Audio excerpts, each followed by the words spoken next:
మన పార్టీ నాయకులు ఎవరో పెట్టిన చక్కటి పేరు తెలుగుదేశం పార్టీకి బూడిద పార్టీ అని, దాన్ని మనం విరివిగా ప్రజల్లో బూడిద పార్టీ బూడిద పార్టీ బూడిద పార్టీ అని ఎందుకు పెట్టారని అంటే ఇంకేం మిగలదు ఈ ప్రజలు. ఈ ఆంధ్రప్రదేశ్ రాష్ట్రానికి కూడా ఏం మిగలు, చివరికి బూడిద మిగులుతుంది.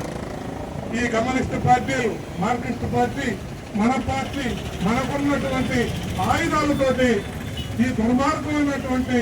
కూటమి ప్రభుత్వాన్ని, ముఖ్యంగా తెలుగుదేశం ప్రభుత్వాన్ని కూకుటవేలతో పెగలించడానికి మన పార్టీలకు ఉన్నటువంటి ఆయుధాలను తీసుకొని ప్రజల్ని రక్షిస్తారని, ఈ ప్రభుత్వాన్ని కూకుటవేలతో పెగిలిస్తారని, రాబోయేటువంటి రోజుల్లో ఇంకా కసిగా పనిచేసి పెద్దలు ఏం చెప్తే దాన్ని మనం తప్పకుండా పాటించి మన ప్రభుత్వాన్ని అధికారంలోకి తీసుకొని వస్తారని ఈ అందరినీ కోరుకుంటూ ఈ అవకాశం ఇచ్చినటువంటి పెద్దలకు ధన్యవాదాలు తెలియపరుచుకుంటూ